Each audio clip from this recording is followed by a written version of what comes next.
어둡게 번지는 군부대의 회의실, 차가운 형광등 불빛 아래 군복 입은 이들이 굳은 표정으로 서 있다. 긴 침묵을 깨며 중령이 거칠게 책상을 치며 소리친다. 말끝마다 고분고분 좀 하십시오. 도대체 어디까지 버틸 겁니까? 순간 상대의 눈빛이 흔들리지 않는다. 짧고 낮은 목소리가 흘러나온다. 버티는 건 제가 아니라 당신일 겁니다. 공기가 얼어붙고 주변 장교들이 숨을 죽인다. 중령의 얼굴에 당혹과 분노가 동시에 스친다. 뭐라고 했습니까? 감히! 그녀의 차분한 목소리가 다시 이어진다. 곧 모든 게 드러나겠죠? 당신이 감추려는 것도 제가 감춰온 것도. 회색 철문이 쾅 닫히며 화면은 어둠 속으로 사라진다. 서울 용산구 이태원동 언덕배기에 자리 잡은 낡은 장군 숙소는 이른 새벽부터 고요했습니다. 아직 해가 뜨기 전 어둠이 채 가시지 않은 새벽 5시 반. 철제 찻주전자에서 김이 피어오르는 소리만이 정막을 깨뜨렸죠. 주전자 옆에는 검은색 군복 한 벌이 다림질대 위에 단정하게 펼쳐져 있었습니다. 박서연은 천천히 다리미를 들어 올렸습니다. 지글지글 증기가 뿜어져 나오며 군복의 주름을 펴나갔습니다. 30년 넘게 입어온 이 군복은 그녀에게 단순한 옷이 아니었습니다. 이것은 정체성이었고 삶의 전부였으며 때로는 무거운 짐이기도 했습니다. 그녀의 손놀림은 기계처럼 정확했습니다. 수천 번을 반복해온 동작이었으니까요. 창밖으로는 용산 미군기지의 가로등 불빛이 희미하게 보였습니다. 이 동네는 1980년대부터 군인들의 거처였습니다. 오래된 건물들 사이로 새벽 조깅을 나선 젊은 장교 몇 명이 보였습니다. 그들은 아마 서연의 존재조차 모를 것입니다. 그저 은퇴를 앞둔 여군 간부 정도로만 여길 테니까요. 서연은 다림질을 마치고 군복을 옷걸이에 걸었습니다. 거울 앞에 섰습니다. 50대 후반의 얼굴에는 세월의 흔적이 역력했습니다. 눈가의 주름, 희끗희끗해진 머리카락. 하지만 그녀의 눈빛만큼은 달랐습니다. 그 안에는 묘한 단호함이 서려 있었고 동시에 깊은 고독이 느껴졌습니다. 마치 오랫동안 무언가를 숨기며 살아온 사람의 눈빛이었습니다. 오늘도 그냥 조용히 흘러가길. 서연은 나지막이 중얼거렸습니다.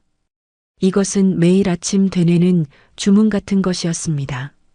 평범하게 눈에 띄지 않게 조용히 하루를 보내는 것.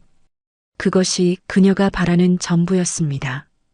하지만 마음속 깊은 곳에서는 알고 있었습니다. 진정한 평화는 아직 오지 않았다는 것을. 언젠가는 숨겨둔 진실이 드러날 날이 올 거라는 것을 말입니다. 서연은 군복을 입기 시작했습니다.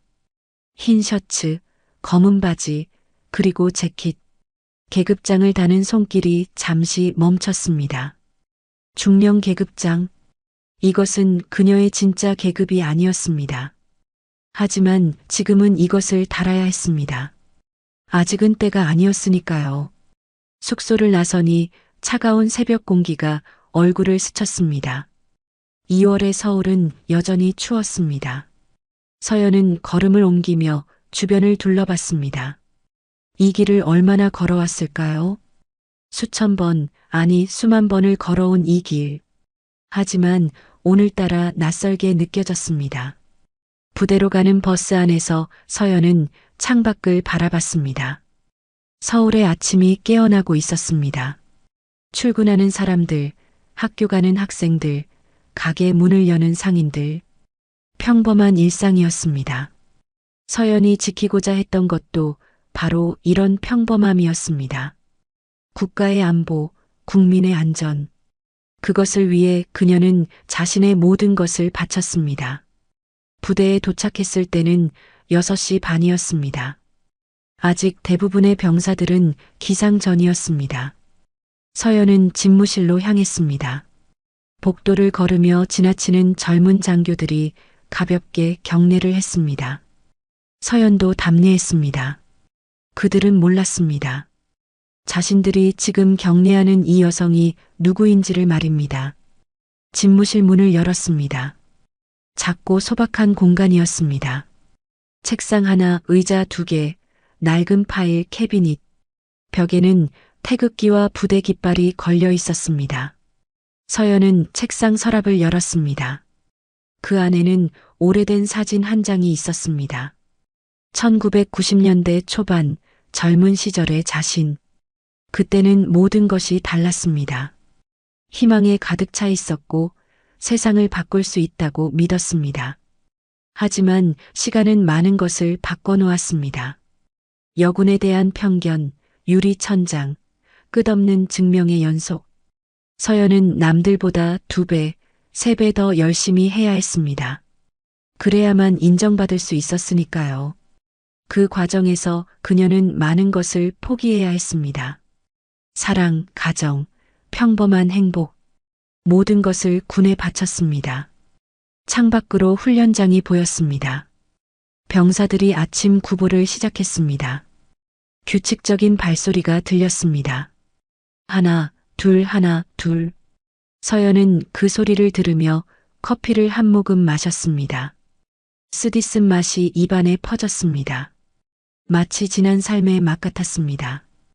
오전 회의가 있었습니다. 서연은 회의실로 향했습니다. 복도에서 몇몇 장교들과 마주쳤습니다. 그들의 시선이 느껴졌습니다. 무시와 경멸이 섞인 시선. 서연은 익숙했습니다. 평생을 그런 시선 속에서 살아왔으니까요. 하지만 여전히 아팠습니다. 아무리 익숙해져도 상처는 상처였습니다. 회의실에 들어섰습니다. 이미 몇몇 장교들이 앉아 있었습니다. 서연이 들어서자 대화가 멈췄습니다. 짧은 침묵이 흘렀습니다. 서연은 자리에 앉았습니다. 구석 자리였습니다. 언제나 그녀의 자리는 구석이었습니다. 회의가 시작되었습니다. 훈련 계획, 장비 점검, 인사 이동. 일상적인 안건들이었습니다. 서연은 조용히 듣고 있었습니다. 필요할 때만 짧게 의견을 냈습니다. 튀지 않으려고 노력했습니다. 눈에 띄지 않으려고 애썼습니다. 회의가 끝나갈 무렵이었습니다. 한 중령이 농담을 던졌습니다. 여군에 대한 비하가 섞인 농담이었습니다. 몇몇이 웃었습니다. 서연은 표정 하나 바꾸지 않았습니다. 그저 고개를 숙이고 서류를 들여다봤습니다. 화가 났지만 참았습니다. 평생을 그렇게 참으며 살았으니까요. 점심시간이 되었습니다. 서연은 혼자 식당으로 향했습니다. 밥을 받아 구석 자리에 앉았습니다. 주변에서는 병사들과 장교들이 떠들며 식사를 했습니다. 웃음소리, 대화소리. 서연은 그 속에서 외로웠습니다. 수많은 사람들 속에서 느끼는 고독. 그것이 그녀의 일상이었습니다. 오후가 되자 훈련 참관이 있었습니다. 서연은 훈련장으로 나갔습니다. 병사들이 구보를 하고 있었습니다. 땀을 흘리며 열심히 뛰는 젊은이들. 서연은 그들을 보며 생각했습니다. 이들을 지키는 것. 그것이 자신의 사명이라고. 그것 때문에 여기까지 왔다고 말입니다. 해가 지기 시작했습니다. 서연은 집무실로 돌아왔습니다. 책상에 앉아 서류를 정리했습니다. 창밖으로 노을이 보였습니다. 붉게 물든 하늘. 아름다웠지만 어딘가 슬펐습니다. 서연은 서랍을 열어 낡은 일기장을 꺼냈습니다. 펜을 들었습니다. 그리고 천천히 글을 써내려갔습니다. 오늘도 참았다. 또다시 참았다. 언제까지 이렇게 살아야 할까? 하지만 알고 있다. 언젠가 진실은 드러난다는 것을. 나를 얕잡아 본 자들 앞에서. 그때가 오면 나는 더 이상 숨지 않을 것이다. 진짜 나의 모습을 보여줄 것이다. 서연은 일기장을 덮었습니다. 깊은 한숨을 내쉬었습니다. 창밖의 어둠이 점점 짙어지고 있었습니다. 하지만 서연의 마음속에는 작은 불꽃이 타오르고 있었습니다. 언젠가 터질 것 같은 오랫동안 억눌러온 무언가가 꿈틀거리고 있었습니다.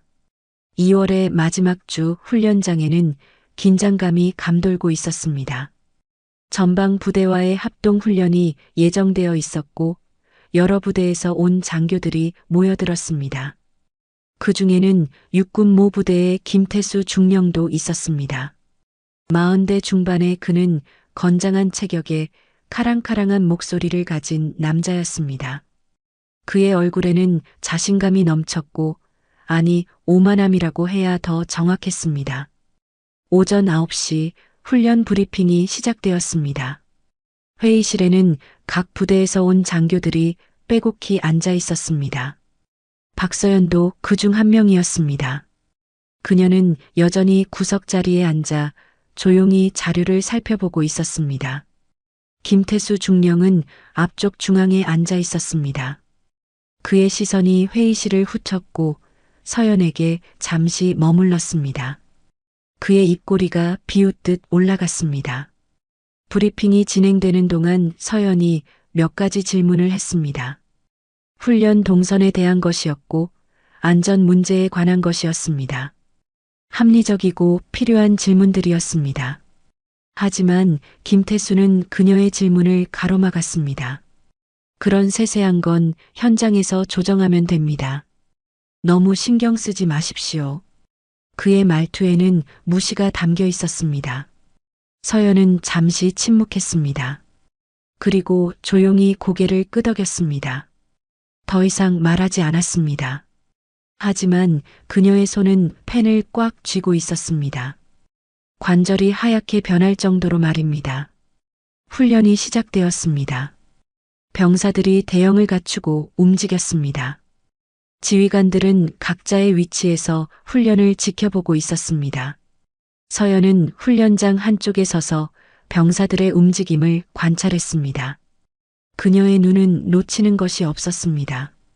작은 실수도 위험한 동작도 모두 포착했습니다. 오후 2시쯤이었습니다. 한 분대가 장애물 통과 훈련을 하고 있었습니다. 그런데 한 병사가 철조망을 넘다가 발을 헛디뎠습니다. 넘어질 뻔한 순간이었습니다. 서연이 재빨리 앞으로 나섰습니다. 잠깐, 훈련 중지. 그녀의 목소리가 훈련장에 울려 퍼졌습니다. 병사들이 멈췄습니다.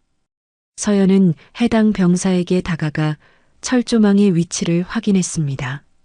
고정이 제대로 되어 있지 않았습니다. 위험한 상황이었습니다. 서연은 즉시 시설 점검을 지시했습니다. 하지만 김태수 중령이 큰 소리로 외쳤습니다. 뭐 하는 겁니까? 누가 훈련 중지를 명령했습니까? 그가 성큼성큼 서연에게 다가왔습니다. 그의 얼굴은 붉게 상기되어 있었습니다. 주변의 장교들과 병사들이 모두 이쪽을 바라봤습니다. 긴장감이 감돌았습니다. 서연은 침착하게 대답했습니다. 안전상의 문제가 발견되어 잠시 중지시켰습니다. 철조망 고정 상태를 확인해야 합니다. 그게 당신이 판단할 일입니까? 현장 지휘관이 따로 있는데. 김태수의 목소리는 점점 커졌습니다. 그는 의도적으로 목소리를 높이고 있었습니다. 주변 사람들에게 들리도록 서연을 공개적으로 망신 주기 위해서였습니다. 서연은 여전히 침착했습니다. 하지만 그녀의 턱선이 미세하게 굳어졌습니다. 병사의 안전이 최우선입니다. 절차상 문제가 있다면. 절차? 야, 말끝마다 고분고분하게 해. 계급이 뭔지 아냐? 김태수의 말이 훈련장에 퍼졌습니다. 병사들이 웅성거렸습니다. 몇몇 장교들은 고개를 돌렸습니다. 차마 보기 민망한 상황이었습니다. 서연은 입술을 깨물었습니다. 그녀의 주먹이 떨렸습니다. 하지만 겉으로는 아무 표정도 짓지 않았습니다. 알겠습니다. 그녀의 대답은 짧았습니다. 더 이상 말하지 않았습니다. 김태수는 만족스러운 표정으로 돌아섰습니다. 그리고 큰 소리로 외쳤습니다. 훈련 재개. 모두 제자리로. 훈련이 다시 시작되었습니다. 하지만 분위기는 이상했습니다. 병사들은 어색하게 움직였고 몇몇 장교들은 서연을 슬쩍슬쩍 쳐다봤습니다. 서연은 원래 자리로 돌아갔습니다. 하지만 그녀는 더 이상 훈련을 보지 않았습니다. 그저 멀리 하늘만 바라보고 있었습니다. 훈련이 끝나고 저녁이 되었습니다. 서연은 숙소로 돌아왔습니다. 군복을 벗고 간단히 씻었습니다. 거울을 보니 피곤한 얼굴이 보였습니다. 하지만 눈빛만큼은 변하지 않았습니다. 오히려 더 날카로워진 것 같았습니다. 식탁에 앉아 간단히 저녁을 먹었습니다. 밥 한 공기, 김치, 된장찌개. 소박한 식사였습니다. 서연은 천천히 밥을 먹으며 생각에 잠겼습니다. 오늘의 일이 계속 머릿속을 맴돌았습니다. 김태수의 목소리, 주변 사람들의 시선, 그리고 자신의 무력함. 고분고분하게 해. 그 말이 계속 귓가에 맴돌았습니다. 30년 넘게 들어온 말이었습니다. 여자니까 순종해야 한다는 말. 계급이 낮으니까 입 다물어야 한다는 말. 서연은 평생 그렇게 살아왔습니다. 참고 견디고 순응하며 살아왔습니다. 하지만 오늘은 달랐습니다. 뭔가가 그녀 안에서 꿈틀거렸습니다. 오랫동안 억눌러왔던 무언가가 고개를 들기 시작했습니다. 분노였을까요? 아니면 자존심이었을까요? 서연 스스로도 정확히 알 수 없었습니다. 식사를 마치고 서연은 책상 앞에 앉았습니다. 서랍에서 낡은 일기장을 꺼냈습니다. 이 일기장은 그녀의 유일한 친구였습니다. 말할 수 없는 것들, 드러낼 수 없는 감정들을 모두 이 안에 적어왔습니다. 펜을 들고 천천히 글을 써 내려가기 시작했습니다. 오늘 또다시 모욕을 당했다. 공개적으로 수많은 사람들 앞에서 그는 나를 깔보았다. 내 말을 무시했고 내 존재를 부정했다. 나는 또 참았다. 고개를 숙이고 입을 다물고 순종하는 척했다. 서연의 손이 멈췄습니다. 펜 끝이 종이 위에서 떨렸습니다. 그녀는 깊게 숨을 들이쉬었습니다. 그리고 다시 쓰기 시작했습니다. 하지만 알고 있다. 이것이 끝이 아니라는 것을. 언젠가 진실은 드러난다. 나를 얕잡아 본 자들 앞에서, 나를 무시한 자들 앞에서, 그때 그들은 알게 될 것이다. 자신들이 누구를 함부로 대했는지를. 글을 쓰는 동안 서연의 눈빛이 변했습니다. 처음에는 슬픔이 가득했습니다. 그러다 분노로 변했고 마지막에는 단호함으로 굳어졌습니다. 일기를 다 쓰고 난 뒤 서연은 펜을 내려놓았습니다. 창밖을 바라봤습니다. 밤하늘에는 별이 총총했습니다. 서연은 자리에서 일어나 창가로 갔습니다. 찬 공기가 얼굴을 스쳤습니다. 멀리 용산 미군기지의 불빛이 보였습니다. 그 너머로 서울의 야경이 펼쳐져 있었습니다. 수백만 명의 사람들이 살아가는 도시, 서연이 지키고자 했던 것들이 있는 곳이었습니다. 나는 누구인가? 서연은 스스로에게 물었습니다. 그저 참고 견디는 여군 중령인가? 아니면 그 이상의 무언가인가? 서연은 알고 있었습니다. 자신의 진짜 정체를. 하지만 그것을 드러낼 수 없었습니다. 아직은 때가 아니었습니다. 침대에 누웠습니다.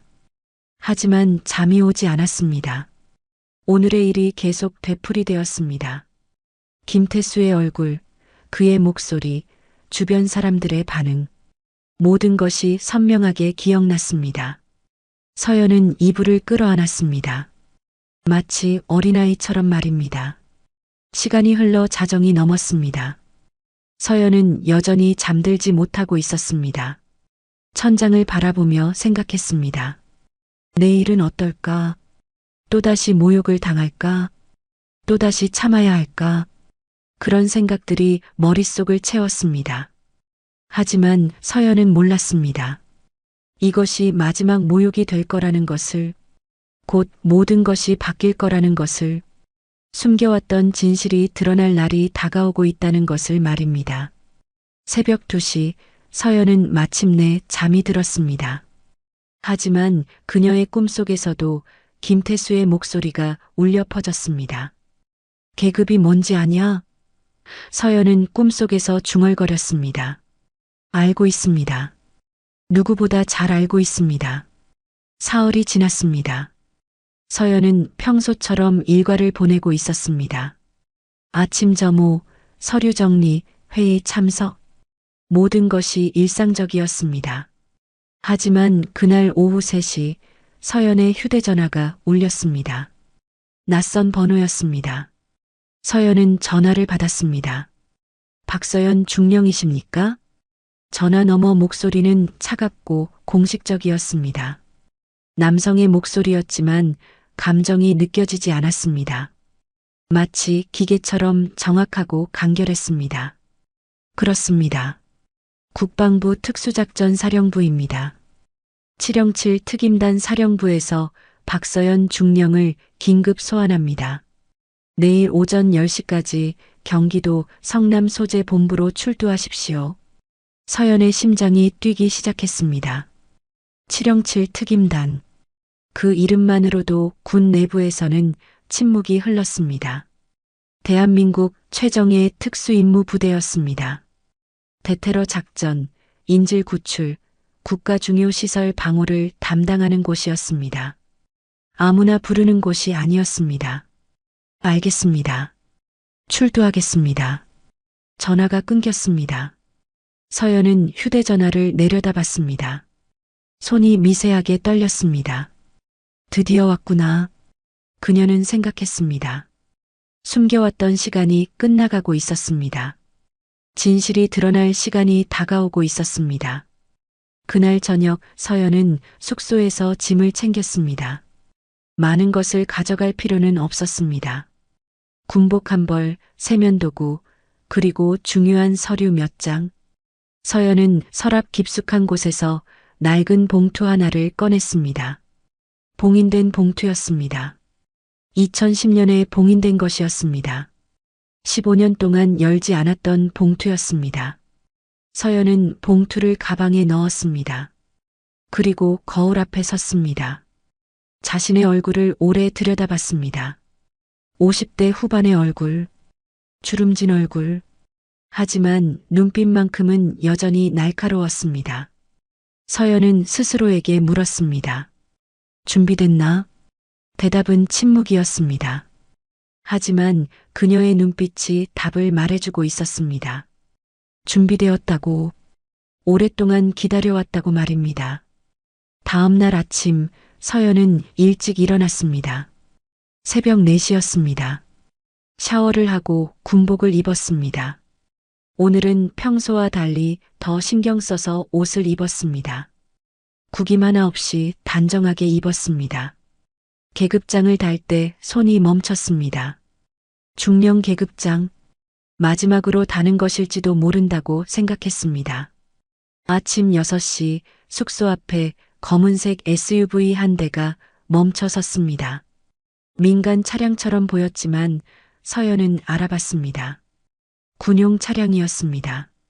특수부대에서 사용하는 차량이었습니다. 번호판도 일반적이지 않았습니다. 서연은 가방을 들고 차에 올랐습니다.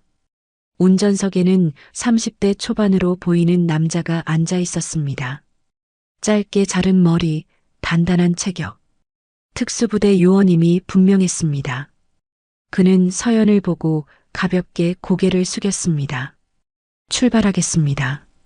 차가 움직이기 시작했습니다.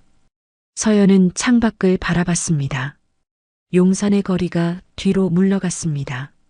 30년 넘게 살았던 이 동네, 이제 떠나는 것일까? 서연은 알 수 없었습니다. 하지만 뭔가가 끝나가고 있다는 느낌이 들었습니다.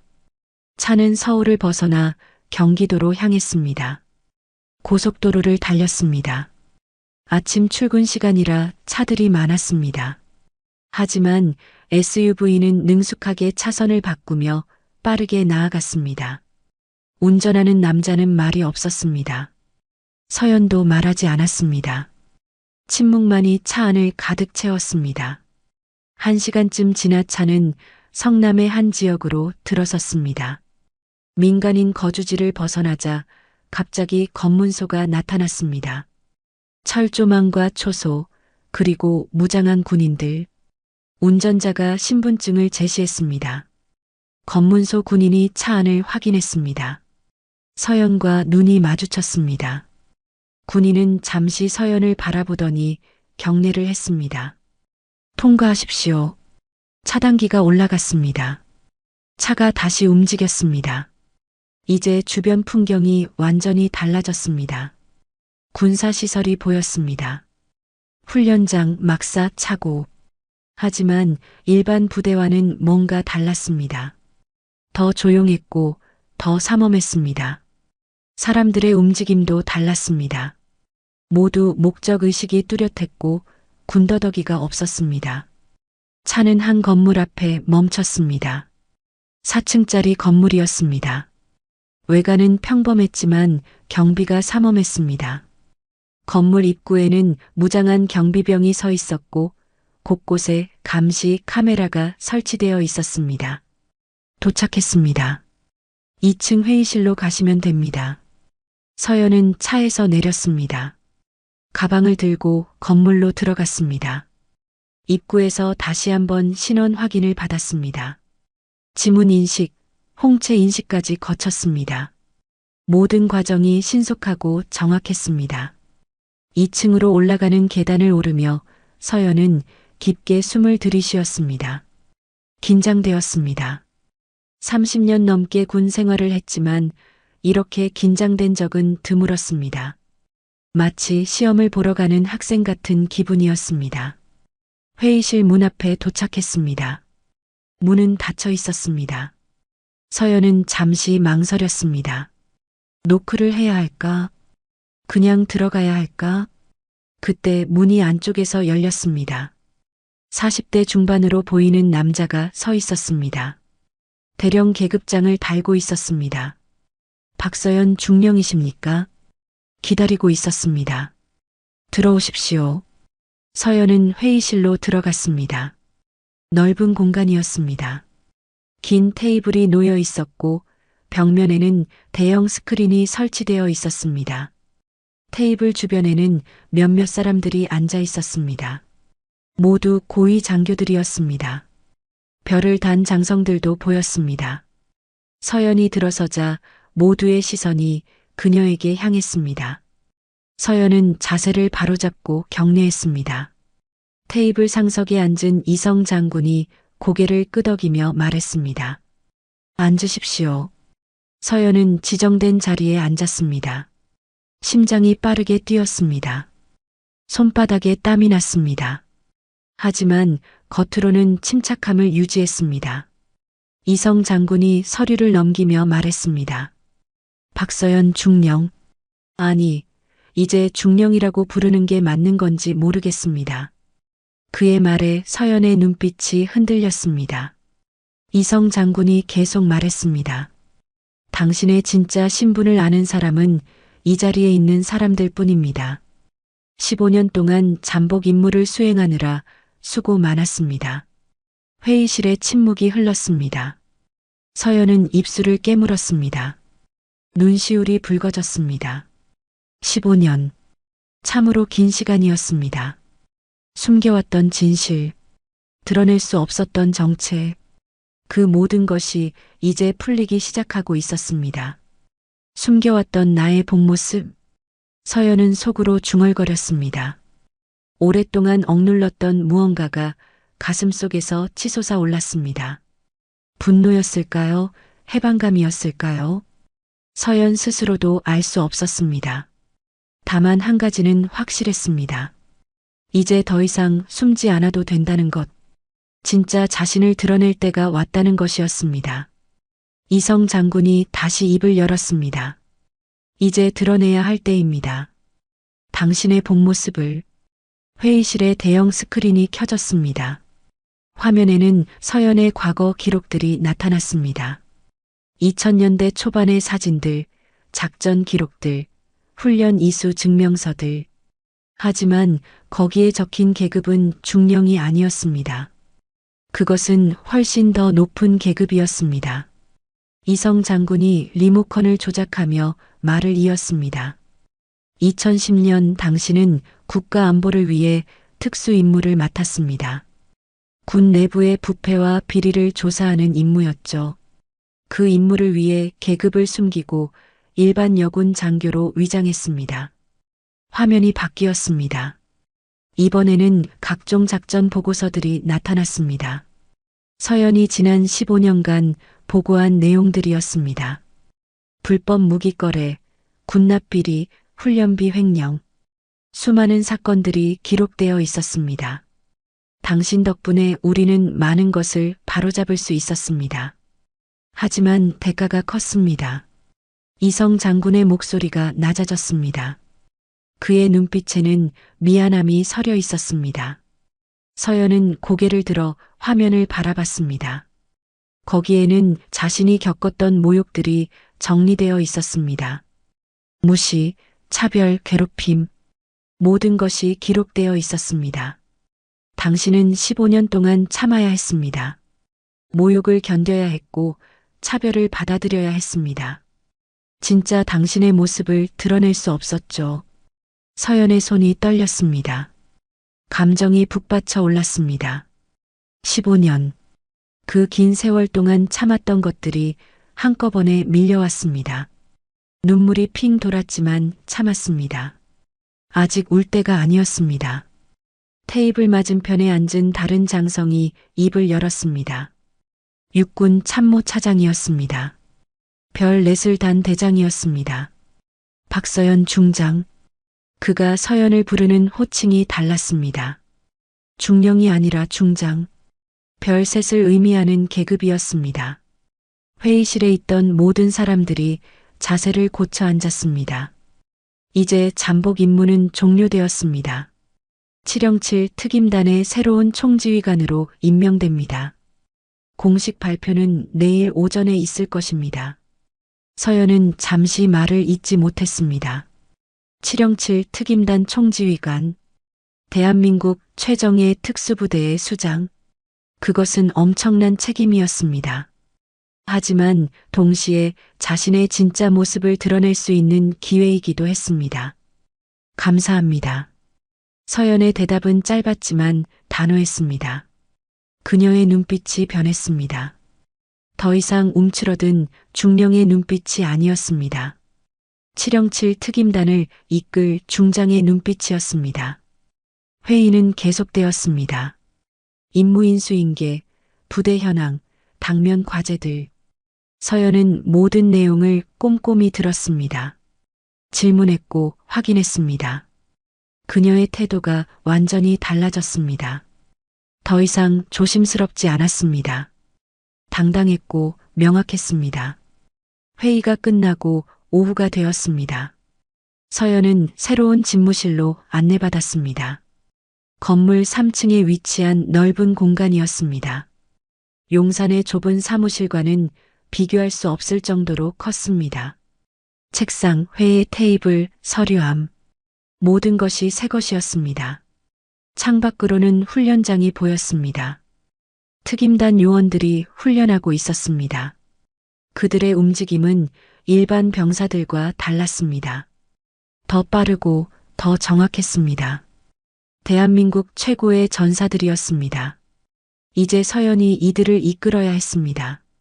문을 두드리는 소리가 들렸습니다. 서연이 대답했습니다. 들어오십시오. 문이 열리고 한 남자가 들어왔습니다. 50대 초반의 대령이었습니다. 단단한 체격에 날카로운 눈빛을 가진 남자였습니다. 최준혁 대령입니다. 부지휘관으로 복무하고 있습니다. 서연은 고개를 끄덕였습니다. 최준혁? 그의 이름은 익히 들어 알고 있었습니다. 특수전 분야의 전설적인 인물이었습니다. 수많은 작전을 성공시켰고 부하들의 신뢰가 두터운 지휘관이었습니다. 만나서 반갑습니다. 함께 일하게 되어 영광입니다. 최준혁이 말했습니다. 그의 말투는 진솔했습니다. 거기에는 여성 지휘관에 대한 편견이나 무시가 없었습니다. 오직 동료 군인에 대한 존중만이 있었습니다. 저도 반갑습니다. 앞으로 잘 부탁드립니다. 서연의 대답도 담담했습니다. 두 사람은 악수를 나눴습니다. 최준혁의 악수는 강했지만 공격적이지 않았습니다. 서로를 시험하는 것이 아니라 인정하는 악수였습니다. 최준혁이 부대 현황을 보고했습니다. 전체 인원, 장비 상태, 훈련 일정, 모든 것이 체계적이었습니다. 서연은 집중해서 들었습니다. 때때로 질문을 던졌고 최준혁은 명확하게 답했습니다. 보고가 끝나갈 무렵 최준혁이 조심스럽게 말을 꺼냈습니다. 지휘관님, 한 가지 여쭤봐도 되겠습니까? 말씀하십시오. 15년 동안 신분을 숨기고 계셨다고 들었습니다. 힘드셨을 것 같습니다. 서연은 잠시 침묵했습니다. 그리고 천천히 입을 열었습니다. 힘들었습니다. 매일이 전쟁 같았습니다. 하지만 필요한 일이었습니다. 누군가는 해야 하는 일이었으니까요. 최준혁이 고개를 끄덕였습니다. 그의 눈빛에는 존경이 담겨 있었습니다. 이제는 당당히 지휘하실 수 있습니다. 저희가 따르겠습니다. 그의 말이 서연의 가슴을 파고들었습니다. 15년 만에 처음 듣는 진심 어린 격려였습니다. 서연은 눈시울이 뜨거워지는 것을 느꼈습니다. 하지만 참았습니다. 지휘관은 울면 안 되니까요. 최준혁이 나가고 서연은 혼자 남았습니다. 창가로 가서 훈련장을 내려다봤습니다. 요원들이 여전히 훈련 중이었습니다. 그들은 아직 새 지휘관에 대해 모를 것입니다. 내일이면 알게 되겠죠. 자신들을 이끌 사람이 누구인지를 말입니다. 서연은 주머니에서 휴대전화를 꺼냈습니다. 용산 부대에서 몇 통의 전화가 와 있었습니다. 하지만 서연은 받지 않았습니다. 이제 그곳과는 연이 끊어졌습니다. 새로운 시작이었습니다. 저녁이 되었습니다. 서연은 부대 내 숙소로 안내받았습니다. 용산의 낡은 숙소와는 비교할 수 없을 정도로 좋았습니다. 넓고 깨끗했습니다. 하지만 서연은 그것에 신경 쓰지 않았습니다. 중요한 것은 공간이 아니라 자신의 정체성이었으니까요. 침대에 앉아 생각에 잠겼습니다. 내일이면 모든 것이 공개됩니다. 자신이 707 특임단의 총지휘관이라는 것, 별셋을 단 중장이라는 것, 15년 동안 숨겨왔던 진실이 드러나는 것입니다. 그렇다면 그도 알게 되겠지. 서연은 중얼거렸습니다. 김태수 중령, 자신을 모욕했던 그 남자, 그가 자신의 진짜 정체를 알게 되면 어떤 표정을 지을까? 서연은 상상했습니다. 놀람, 충격, 그리고 후회. 하지만 서연은 복수를 원하지 않았습니다. 다만 정의를 원했습니다. 자신을 무시한 대가가 무엇인지 깨닫게 하고 싶었습니다. 밤이 깊어갔습니다. 서연은 창밖의 별을 바라봤습니다. 내일이면 새로운 세상이 펼쳐질 것입니다. 더 이상 숨지 않아도 되는 세상, 당당히 자신의 길을 걸을 수 있는 세상. 서연은 깊게 숨을 들이쉬었습니다. 준비됐다. 그녀는 스스로에게 말했습니다. 15년을 기다렸습니다. 이제 드러낼 때가 왔습니다. 진짜 박서연을, 707 특임단 총지휘관, 별셋을 단 중장, 대한민국을 지키는 전사를 말입니다. 다음 날 아침 국방부 대회의실에는 수많은 언론과 군 관계자들이 모여 있었습니다. 긴급 기자회견이라는 소식에 모두가 궁금해했습니다. 무슨 발표가 있을까? 새로운 무기 체계일까? 아니면 조직 개편일까? 추측들이 난무했습니다. 오전 10시 정각 회의실 문이 열렸습니다. 국방부 장관과 합참의장, 그리고 몇몇 고위 장성들이 입장했습니다. 그리고 그들 뒤로 한 여성이 걸어 들어왔습니다. 검은 군복을 입은 여성, 바로 박서연이었습니다. 하지만 그녀의 어깨에는 더 이상 중령 계급장이 없었습니다. 별셋이 빛나고 있었습니다. 회의실이 술렁였습니다. 플래시가 터졌습니다. 기자들이 웅성거렸습니다. 여성 중장, 그것도 707 특임단 총지휘관, 전례 없는 일이었습니다. 대한민국군 역사상 처음 있는 일이었습니다. 국방부 장관이 단상에 섰습니다. 마이크를 잡고 또렷한 목소리로 말했습니다. 오늘 이 자리는 707 특임단의 새로운 총지휘관 임명을 발표하기 위한 자리입니다. 박서연 중장을 소개합니다. 서연이 앞으로 나섰습니다. 수백 개의 시선이 그녀에게 집중되었습니다. 카메라 플래시가 쏟아졌습니다. 서연은 흔들리지 않았습니다. 단상에 서서 정면을 바라봤습니다. 그녀의 눈빛은 단호했습니다. 장관이 계속 말했습니다. 박서연 중장은 지난 30년간 대한민국 국방을 위해 헌신해 왔습니다. 특히 지난 15년간은 특수임무를 수행하며 군 내부 개혁에 크게 기여했습니다. 기자들이 손을 들었습니다. 질문이 쏟아졌습니다. 하지만 장관은 손을 들어 제지했습니다. 질의응답은 잠시 후에 받겠습니다. 먼저 박서연 중장의 말씀을 듣도록 하겠습니다. 서연이 마이크 앞으로 다가섰습니다. 잠시 침묵이 흘렀습니다. 그리고 서연이 입을 열었습니다.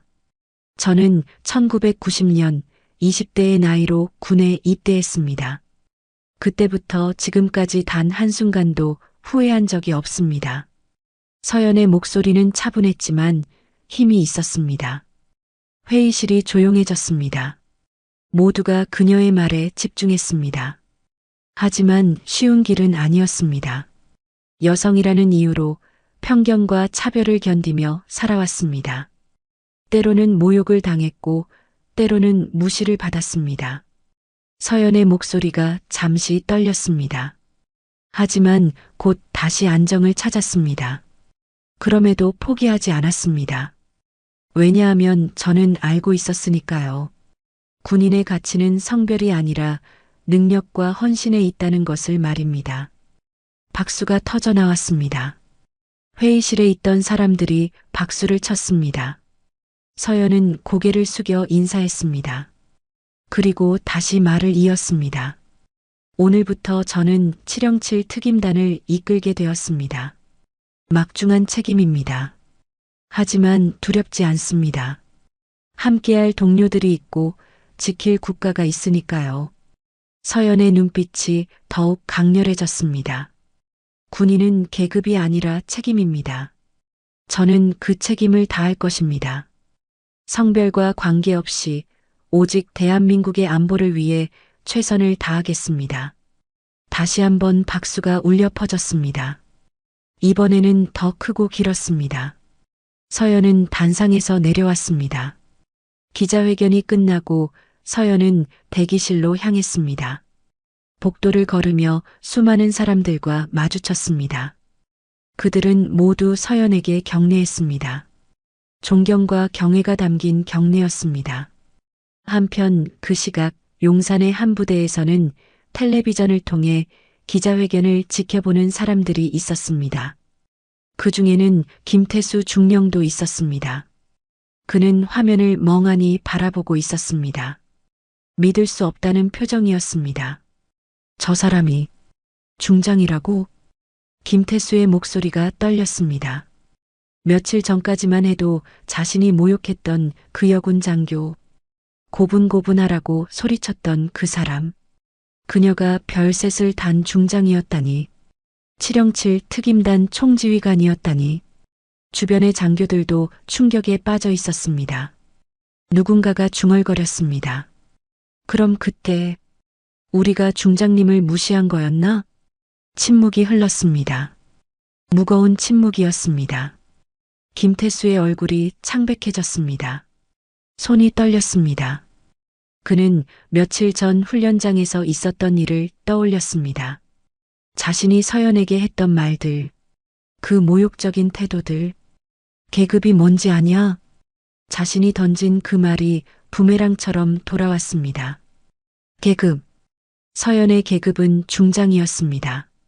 자신보다 2단계나 높은 계급이었습니다. 김태수는 주저앉고 싶었습니다. 하지만 주변에 사람들이 있었습니다. 버텨야 했습니다. 그날 오후 긴급회의가 소집되었습니다. 용산 부대의 모든 장교들이 모였습니다. 부대장이 단상에 서서 엄한 표정으로 말했습니다. 여러분도 뉴스를 봤을 것입니다. 박서연 중장님은 15년간 특수 임무를 수행하셨습니다. 우리 부대에서도 근무하셨죠. 회의실이 술렁였습니다. 부대장이 손을 들어 조용히 시켰습니다. 중장님께서 우리 부대에서 어떤 대우를 받으셨는지 저는 압니다. 보고도 받았습니다. 부끄러운 일입니다. 부대장의 목소리가 높아졌습니다. 군인은 서로를 존중해야 합니다. 계급과 성별을 떠나서 말입니다. 하지만 우리는 그러지 못했습니다. 반성해야 합니다. 김태수는 고개를 숙였습니다. 부끄러움과 후회가 밀려왔습니다. 하지만 이미 늦었습니다. 엎질러진 물이었습니다. 회의가 끝나고 김태수는 홀로 복도를 걸었습니다. 발걸음이 무거웠습니다. 집무실로 돌아가 의자에 앉았습니다. 책상 위에는 서류들이 쌓여 있었습니다. 하지만 손이 가지 않았습니다. 창밖을 바라봤습니다. 훈련장이 보였습니다. 며칠 전 서연을 모욕했던 바로 그곳. 김태수는 그때의 장면을 떠올렸습니다. 서연의 침착한 대답, 그녀의 참을성. 이제야 이해가 되었습니다. 그녀는 참고 있었던 것입니다. 폭발할 수도 있었지만 참았던 것입니다. 왜 그렇게까지? 김태수는 중얼거렸습니다. 왜 서연은 자신의 진짜 신분을 밝히지 않았을까? 한마디만 했어도 모든 것이 달라졌을 텐데. 하지만 그녀는 끝까지 침묵했습니다. 임무 때문이었을까? 아니면 다른 이유가 있었을까? 김태수는 알 수 없었습니다. 다만 한 가지는 확실했습니다. 자신이 큰 실수를 저질렀다는 것, 돌이킬 수 없는 실수를 했다는 것이었습니다. 그날 밤 김태수는 잠들지 못했습니다. 침대에 누워 천장을 바라봤습니다. 서연의 얼굴이 떠올랐습니다. 그녀의 눈빛, 그 안에 담긴 슬픔과 단호함. 이제야 그 의미를 알 것 같았습니다. 핸드폰을 꺼내 들었습니다. 사과를 해야 할까? 전화를 걸어야 할까? 하지만 용기가 나지 않았습니다. 무슨 말을 해야 할지도 몰랐습니다. 미안하다고? 그 말로 충분할까? 김태수는 핸드폰을 다시 내려놓았습니다. 한편 성남의 707 특임단 본부에서는 서연이 여전히 집무실에 앉아 있었습니다. 밤 11시가 넘었지만 그녀는 서류를 검토하고 있었습니다. 새로운 임무를 파악하고 부대 상황을 점검하고 있었습니다. 노크 소리가 들렸습니다. 문이 열리고 최준혁 대령이 들어왔습니다. 아직도 일하십니까? 좀 쉬셔야죠. 서연이 고개를 들었습니다. 피곤한 표정이었지만 눈빛만큼은 여전히 또렷했습니다. 괜찮습니다. 조금만 더 보려고요. 최준혁이 책상 앞에 앉았습니다. 오늘 기자회견 잘 보았습니다. 훌륭하셨습니다. 감사합니다. 하지만 힘드셨을 것 같습니다. 과거를 떠올리는 게 쉽지 않았을 텐데요. 서연이 잠시 침묵했습니다. 그리고 천천히 말했습니다. 힘들었습니다. 하지만 필요한 일이었습니다. 이제는 앞을 봐야죠. 최준혁이 고개를 끄덕였습니다. 그런데 한 가지 궁금한 게 있습니다. 당신을 모욕했던 사람들, 복수하고 싶지 않으십니까?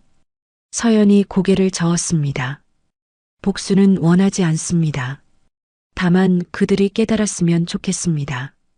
자신들이 무엇을 잘못했는지를 말입니다. 그것만으로 충분하신가요? 충분합니다. 정의는 복수가 아니니까요. 최준혁이 미소 지었습니다. 진심 어린 미소였습니다. 훌륭한 지휘관이십니다. 일주일이 지났습니다. 서연은 707 특임단의 일상에 적응해 가고 있었습니다. 매일 아침 6시 요원들과 함께 구보를 했습니다. 훈련을 참관하고 작전을 검토하고 보고서를 확인했습니다. 바쁜 나날이었지만 충만했습니다. 더 이상 숨지 않아도 되는 삶이었으니까요. 하지만 평화는 오래가지 않았습니다. 3월 둘째 주 화요일 오전 긴급 상황이 발생했습니다. 국경 지역에서 수상한 움직임이 포착되었다는 정보였습니다. 서연은 즉시 작전회의를 소집했습니다. 회의실에 지휘부가 모였습니다. 최준혁 대령을 비롯한 각 팀장들이 자리했습니다. 스크린에는 위성사진과 정보 보고서가 띄워졌습니다. 서연이 브리핑을 시작했습니다. 오전 5시 북쪽 경계선 인근에서 비정상적인 통신 신호가 감지되었습니다. 국정원 분석 결과 불법 무기 거래일 가능성이 높습니다. 팀장 중 한 명이 질문했습니다. 규모는 어느 정도입니까? 최소 10명 이상으로 추정됩니다. 중화기도 있는 것으로 보입니다. 회의실에 긴장감이 감돌았습니다. 서연이 계속 설명했습니다. 이번 작전은 조용히 진행되어야 합니다. 국제적인 문제가 될 수 있으니까요. 우리가 직접 나서야 합니다. 최준혁이 고개를 끄덕였습니다. 언제 출동합니까? 오늘 밤 자정입니다. 준비하십시오. 회의가 끝나고 부대는 즉시 작전 준비에 들어갔습니다. 무기 점검, 장비 확인, 동선 계획. 모든 것이 신속하고 정확하게 진행되었습니다. 서연도 작전복으로 갈아입었습니다. 오랜만에 입는 전투복이었습니다. 최준혁이 다가왔습니다. 지휘관님도 직접 가십니까? 당연합니다. 제가 지휘해야죠. 위험할 수 있습니다. 서연이 미소 지었습니다. 그래서 특수부대 아닙니까? 위험을 무릅쓰는 게 우리 일이죠. 최준혁이 더 이상 말리지 않았습니다. 그는 서연의 결심을 알아봤습니다. 흔들리지 않는 결심을 말입니다. 밤 11시 부대는 출동 준비를 마쳤습니다. 검은 전투복을 입은 요원들이 차량에 탑승했습니다. 서연도 지휘 차량에 올랐습니다. 엔진 소리가 울렸고 차량들이 움직이기 시작했습니다. 목적지까지는 2시간이 걸렸습니다. 차 안은 조용했습니다. 모두가 각자의 생각에 잠겨 있었습니다. 서연은 창밖을 바라봤습니다. 어둠 속을 달리는 차량들, 마치 밤의 그림자처럼 조용하고 신속했습니다. 새벽 1시 작전 지역 인근에 도착했습니다. 차량들이 멈췄고 요원들이 하차했습니다. 서연도 내렸습니다. 차가운 공기가 얼굴을 스쳤습니다. 주변은 칠흑같이 어두웠습니다. 서연이 무전기를 들었습니다. 각 팀 위치 보고하십시오. 1팀 배치 완료. 2팀 배치 완료. 3팀 배치 완료. 모든 팀이 제자리를 잡았습니다. 서연은 야간 투시경을 통해 주변을 살폈습니다. 약 200m 전방에 낡은 창고 한 채가 보였습니다. 불빛이 새어나오고 있었습니다. 목표물이었습니다. 조용히 접근합니다. 발각되지 마십시오. 서연의 명령이 떨어졌습니다. 요원들이 움직이기 시작했습니다. 그림자처럼 조용히, 바람처럼 빠르게 움직였습니다. 서연도 함께 전진했습니다. 10년 이상 현장을 떠나 있었지만 몸이 기억하고 있었습니다. 창고에 접근했습니다. 안에서 대화 소리가 들렸습니다. 여러 언어가 섞여 있었습니다. 한국어, 중국어, 그리고 러시아어. 국제적인 조직임이 분명했습니다. 서연이 신호를 보냈습니다. 1팀이 정문으로, 2팀이 후문으로 이동했습니다. 3팀은 창문 쪽에 대기했습니다. 모든 준비가 끝났습니다. 서연이 숨을 깊이 들이쉬었습니다. 그리고 명령했습니다. 돌입. 문이 부서지며 요원들이 쏟아져 들어갔습니다. 창고 안이 순식간에 아수라장이 되었습니다. 비명소리, 고함소리, 그리고 충돌소리. 하지만 707 특임단의 움직임은 정확했습니다. 1분도 안 되어 상황이 정리되었습니다. 서연이 창고 안으로 들어갔습니다. 바닥에는 제압된 용의자들이 엎드려 있었습니다. 벽면에는 각종 무기들이 쌓여 있었습니다. 소총, 권총, 그리고 폭발물까지 엄청난 양이었습니다. 최준혁이 다가왔습니다. 모두 확보했습니다. 사상자는 없습니다. 잘했습니다. 증거물 확보하고 용의자들 이송 준비하십시오. 작전은 성공적이었습니다. 하지만 바로 그때였습니다. 갑자기 폭발음이 들렸습니다. 창고 한쪽 벽이 무너지며 불길이 치솟았습니다. 누군가 미리 설치해둔 폭발물이 터진 것이었습니다. 대피, 모두 밖으로. 서연이 소리쳤습니다. 요원들이 재빨리 움직였습니다. 하지만 혼란 속에서 한 요원이 무너지는 잔해에 갇혔습니다. 젊은 부사관이었습니다. 서연이 그를 향해 달려갔습니다. 지휘관님, 위험합니다.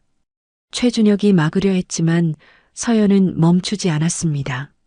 잔해 더미에 도착해 부사관을 끌어냈습니다. 무거운 철제빔이 그의 다리를 짓누르고 있었습니다. 서연은 온 힘을 다해 빔을 들어 올렸습니다. 나가. 부사관이 빠져나왔습니다. 하지만 그 순간 또 다른 폭발이 일어났습니다.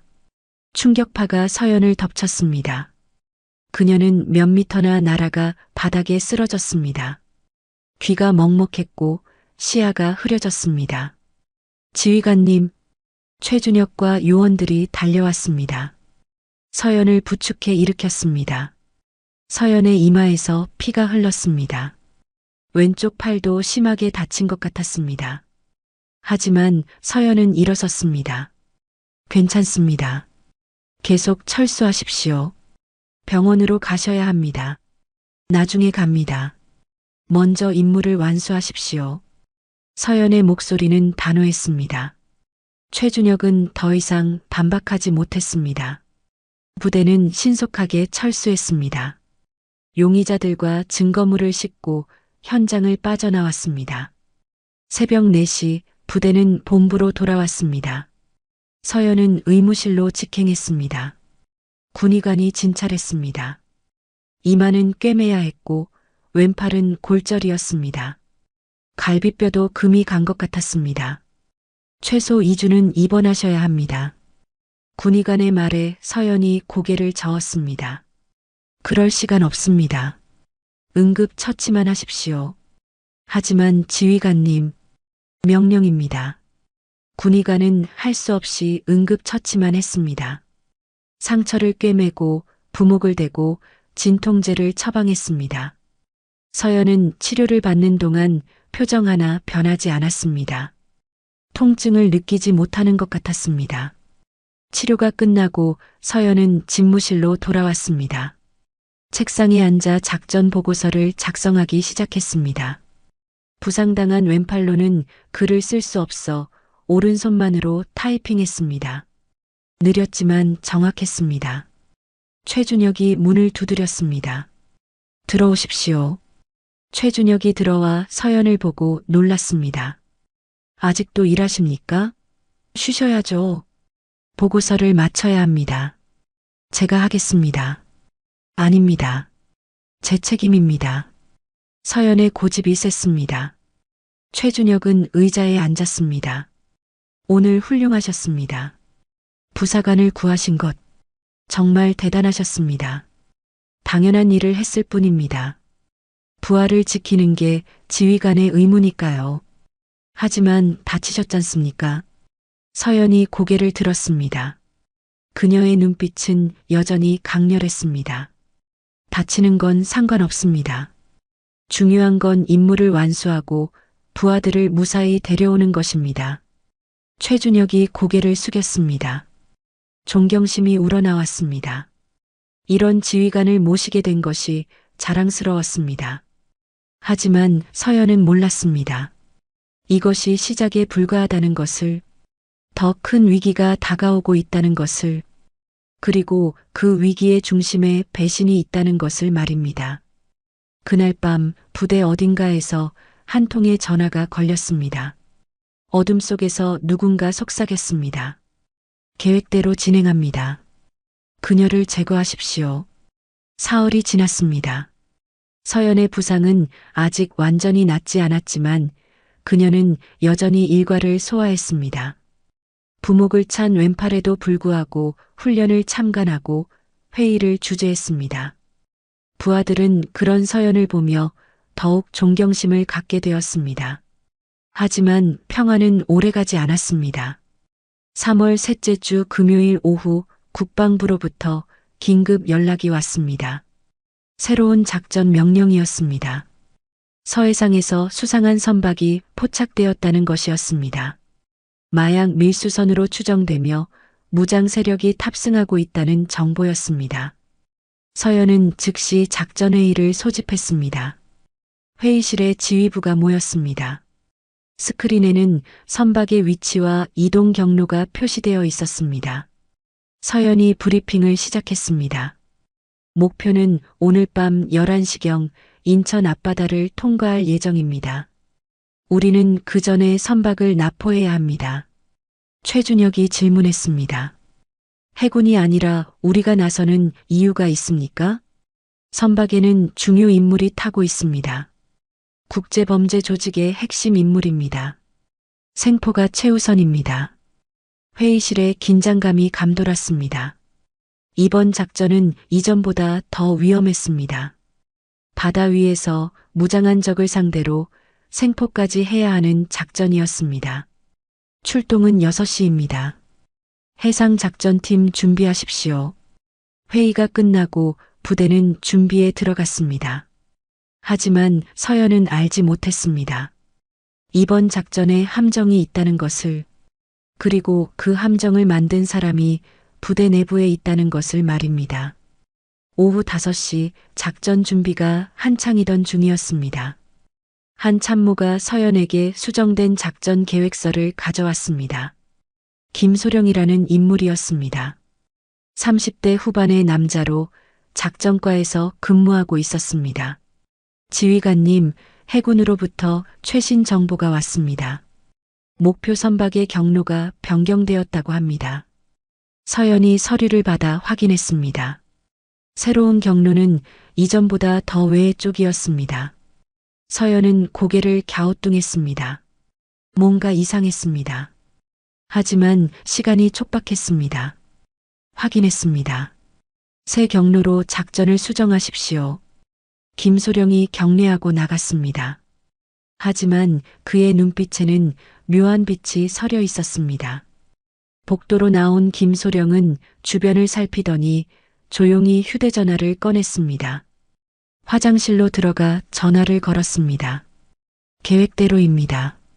오늘 밤 그녀는 끝입니다. 전화 너머에서 낮은 목소리가 들렸습니다. 확실한가? 확실합니다. 정보를 조작했습니다. 그들은 함정으로 들어갈 겁니다. 좋아. 김중령에게도 잘했다고 전해. 김소령의 얼굴에 미소가 번졌습니다. 비열한 미소였습니다. 그는 전화를 끊고 밖으로 나왔습니다. 아무 일 없다는 듯 평소처럼 행동했습니다. 저녁 6시 특임단은 출동했습니다. 헬기 2대와 고속정 3척이 동원되었습니다. 서연도 헬기에 탑승했습니다. 부상에도 불구하고 직접 지휘하기 위해서였습니다. 최준혁이 걱정스러운 눈빛으로 말했습니다. 지휘관님, 이번에는 본부에서 지휘하시는 게 어떻겠습니까? 부상도 있으시고. 괜찮습니다. 현장에서 봐야 정확한 판단을 할 수 있습니다. 최준혁은 더 이상 말리지 않았습니다. 헬기 엔진이 시동을 걸었고 프로펠러가 돌기 시작했습니다. 굉음과 함께 헬기가 이륙했습니다. 밤 8시 목표 해역에 도착했습니다. 하지만 이상한 점이 있었습니다. 목표 선박이 보이지 않았습니다. 서연이 무전기를 들었습니다. 목표 확인 안 됨. 위치 재확인 바랍니다. 본부입니다. 레이더상 목표는 해당 위치에 있습니다. 서연은 야간 투시경으로 바다를 살폈습니다. 그때 멀리서 불빛이 보였습니다. 선박이었습니다. 하지만 뭔가 달랐습니다. 너무 작았습니다. 정보와 맞지 않았습니다. 이상합니다. 접근하십시오. 헬기가 선박에 다가갔습니다. 가까이 가자 서연의 얼굴이 굳었습니다. 그것은 목표 선박이 아니었습니다. 낡은 어선이었습니다. 그리고 갑판에는 아무도 없었습니다. 함정입니다. 철수. 서연의 말이 채 끝나기 전이었습니다. 갑자기 바다 곳곳에서 불빛이 켜졌습니다. 숨어있던 선박들이 나타났습니다. 그리고 그들은 일제히 사격을 시작했습니다. 총알이 빗발쳤습니다. 회피, 회피. 헬기 조종사가 급하게 기체를 기울였습니다. 하지만 너무 늦었습니다. 총탄이 헬기 꼬리를 맞췄습니다. 경고음이 울렸고 헬기가 흔들렸습니다. 비상 착륙합니다. 조종사가 외쳤습니다. 헬기는 빠르게 고도를 잃었습니다. 서연은 손잡이를 꽉 잡았습니다. 최준혁과 다른 요원들도 충격에 대비했습니다. 헬기가 바다를 향해 떨어졌습니다. 쾅! 헬기가 수면에 부딪혔습니다. 엄청난 충격이었습니다. 유리창이 깨졌고 물이 쏟아져 들어왔습니다. 서연은 안전벨트를 풀고 밖으로 나가려 했습니다. 하지만 부상당한 왼팔이 말을 듣지 않았습니다. 지휘관님, 최준혁이 서연을 끌어냈습니다. 다른 요원들도 재빨리 탈출했습니다. 헬기는 빠르게 가라앉고 있었습니다. 모두 바다에 뛰어들었습니다.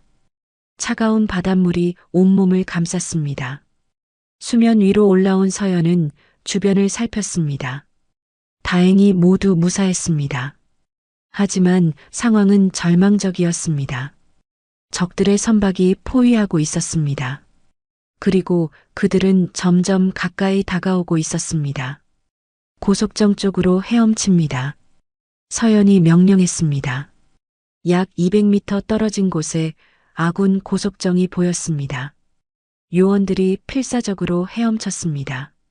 서연도 한 팔로 물을 저었습니다. 부상 때문에 속도가 나지 않았습니다. 총성이 들렸습니다. 적들이 사격을 시작했습니다. 물기둥이 사방에서 치솟았습니다. 요원 중 한 명이 어깨에 총을 맞았습니다. 하지만 멈추지 않았습니다. 계속 헤엄쳤습니다.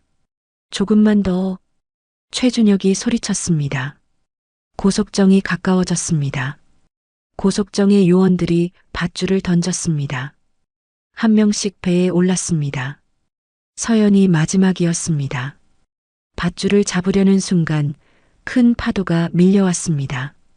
서연이 물속으로 가라앉았습니다. 지휘관님, 최준혁이 바다로 뛰어들었습니다. 물속을 헤엄쳐 서연을 찾았습니다. 그녀는 의식을 잃고 가라앉고 있었습니다. 최준혁이 서연을 붙잡고 수면으로 올라왔습니다. 다른 요원들이 두 사람을 끌어올렸습니다. 출발, 최대 속력으로. 고속정이 엔진을 가동했습니다. 굉음과 함께 배가 튀어나갔습니다. 적들의 추격이 시작되었습니다.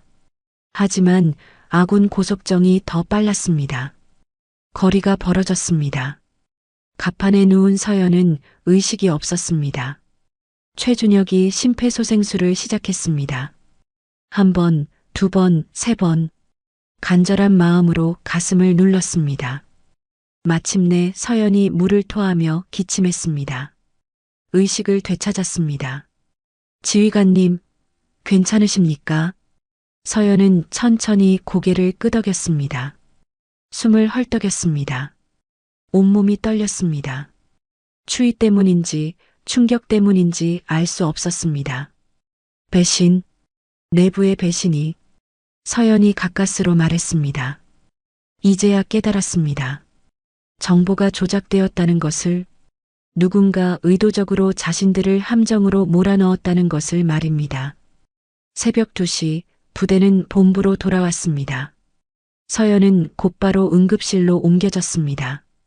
저체온증과 익수로 위험한 상태였습니다. 의료진이 긴급 치료를 시작했습니다. 최준혁은 복도에서 주먹을 쥐었습니다. 분노가 치솟았습니다. 누군가 의도적으로 지휘관을 위험에 빠뜨렸습니다. 배신자가 있었습니다. 반드시 찾아내야 했습니다. 그때 김소령이 복도를 지나갔습니다. 최준혁과 눈이 마주쳤습니다. 김소령의 눈빛에서 뭔가를 포착했습니다. 당황, 아니 죄책감 같은 것이었습니다. 최준혁의 눈이 좁아졌습니다. 김소령, 예, 대령님. 오늘 작전 정보는 누가 검토했습니까? 그건 제가 했습니다. 출처는 확인했습니까? 김소령의 얼굴이 창백해졌습니다. 그의 이마에 땀이 맺혔습니다. 해군에서 직접 왔다고. 거짓말 마십시오. 최준혁의 목소리가 차가워졌습니다. 김소령이 뒤로 물러났습니다. 하지만 복도 양쪽에서 헌병들이 나타났습니다. 도망칠 곳이 없었습니다. 김소령, 배신 혐의로 체포합니다. 김소령은 무릎을 꿇었습니다. 모든 것이 끝났습니다. 그의 얼굴에서 눈물이 흘렀습니다. 죄송합니다. 저는 강요당했습니다. 누가 시켰습니까? 김소령이 떨리는 목소리로 대답했습니다. 김태수 중령입니다. 사흘 후 서연은 병원 침대에서 깨어났습니다. 온몸이 쑤셨지만 의식은 또렷했습니다. 창밖으로 아침 햇살이 들어왔습니다. 따뜻했지만 어딘가 씁쓸했습니다. 배신, 그 단어가 머릿속을 맴돌았습니다. 문이 열리고 최준혁이 들어왔습니다.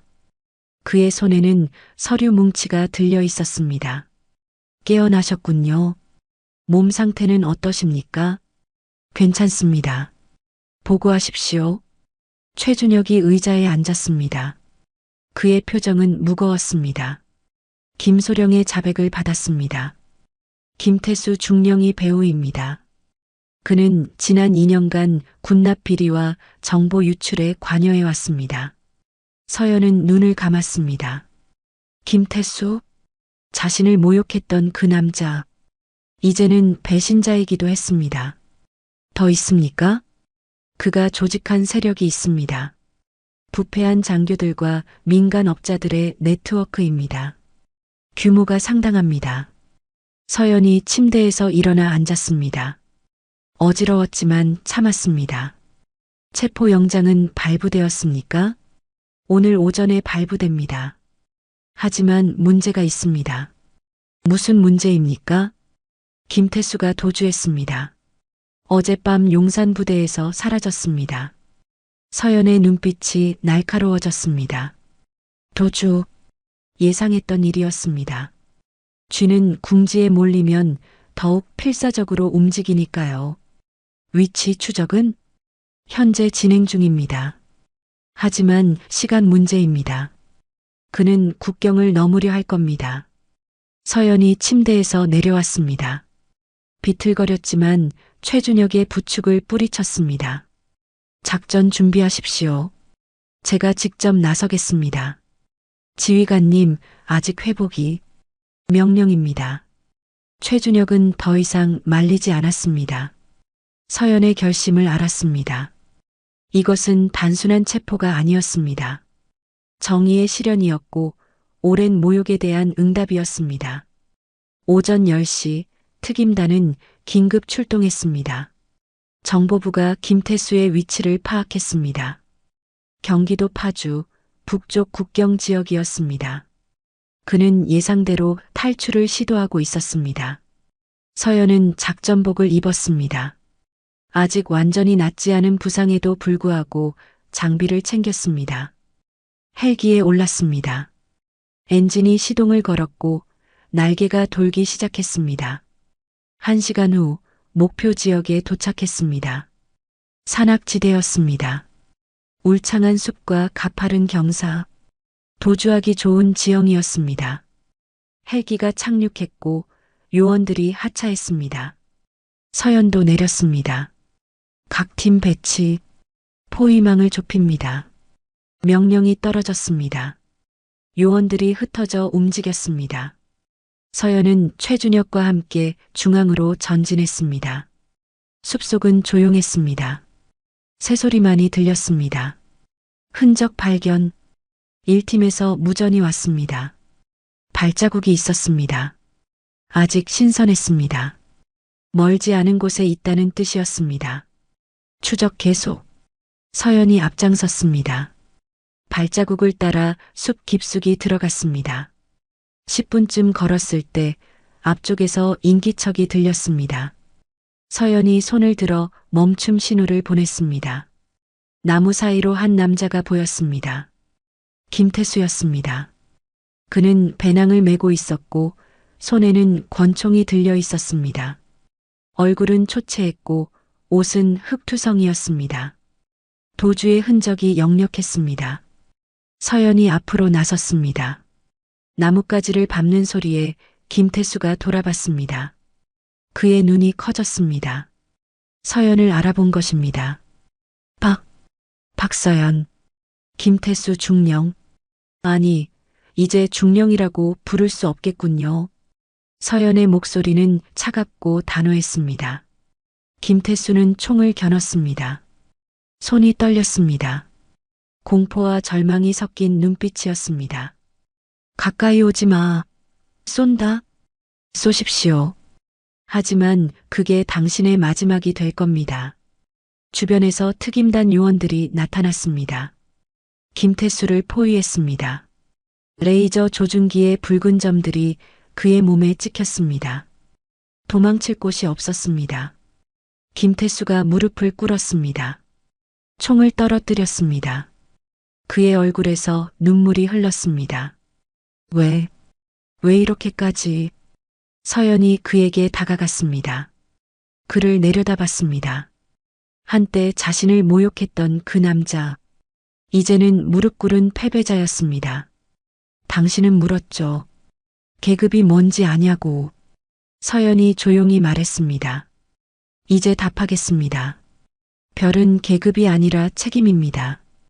국가를 지키는 책임, 부하를 보호하는 책임, 정의를 실현하는 책임.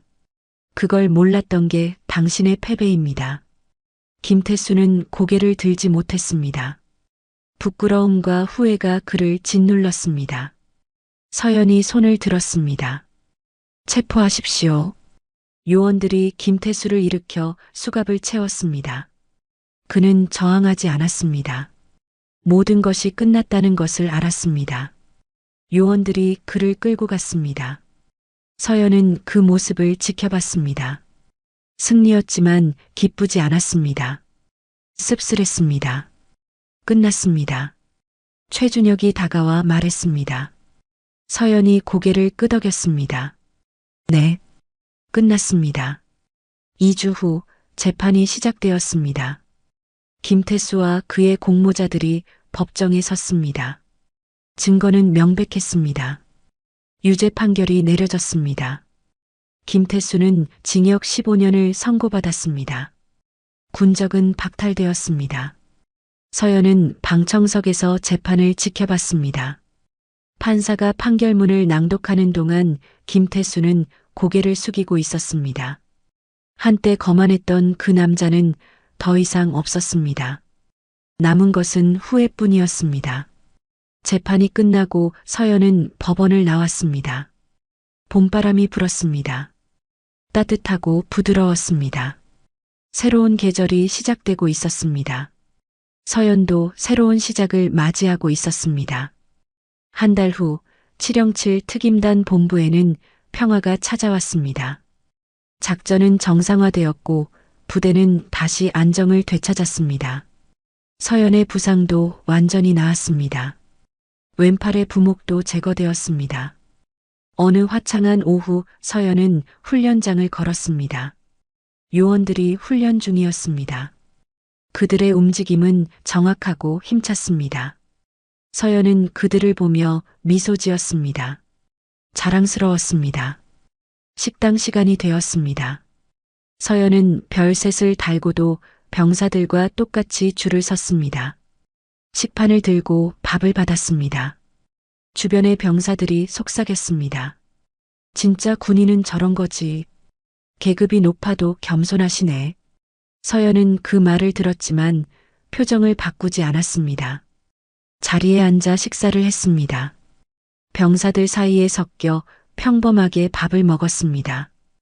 특별한 것은 없었습니다. 하지만 그것이 진짜 군인의 모습이었습니다. 저녁이 되었습니다. 서연은 집무실 창가에 섰습니다. 훈련장 위로 태극기가 펄럭이고 있었습니다. 석양을 받아 붉게 물든 깃발. 아름다웠습니다. 서연은 그것을 오래 바라봤습니다. 책상으로 돌아와 서랍을 열었습니다. 낡은 일기장이 있었습니다. 서연은 펜을 들고 마지막 페이지를 폈습니다. 그리고 천천히 글을 썼습니다. 오랜 여정이 끝났다. 15년간 숨기고 참고 견뎌왔다. 모욕도 받았고 차별도 당했다. 배신도 경험했다. 하지만 포기하지 않았다. 그리고 마침내 진실이 드러났다. 서연은 잠시 펜을 멈췄습니다. 창밖을 다시 한번 바라봤습니다. 그리고 계속 썼습니다. 고분고분? 아니다. 진짜 군인은 정의 앞에서만 고개를 숙인다. 권력 앞에서도 편견 앞에서도 굽히지 않는다. 오직 국가와 국민 그리고 양심 앞에서만 겸손하다. 마지막 줄을 쓸 때 서연의 눈가가 촉촉해졌습니다. 하지만 눈물을 흘리지는 않았습니다. 대신 미소 지었습니다. 평화로운 미소였습니다. 군인은 계급이 아니라 책임이다. 나는 그 책임을 다했다. 그리고 앞으로도 다할 것이다. 이것이 내가 선택한 길이고 자랑스러운 나의 삶이다. 서연은 일기장을 덮었습니다. 서랍에 넣고 잠갔습니다. 이제 더 이상 과거를 돌아보지 않아도 되었습니다. 앞을 향해 걸어가면 되었습니다. 당당하게, 떳떳하게 말입니다. 창밖으로 별이 하나둘 떠올랐습니다. 밤하늘을 수놓는 별들. 서연은 자신의 어깨에 달린 별셋을 만져봤습니다. 무겁지만 자랑스러운 무게였습니다. 이 별들은 단순한 계급장이 아니었습니다. 책임의 상징이었고 헌신의 증표였습니다. 부대는 조용히 밤을 맞이했습니다. 불빛 하나하나가 꺼져갔습니다. 하지만 서연의 집무실 불빛만은 여전히 켜져 있었습니다. 그녀는 내일의 훈련 계획을 검토하고 있었습니다. 쉬지 않았습니다. 멈추지 않았습니다. 새벽이 되었습니다.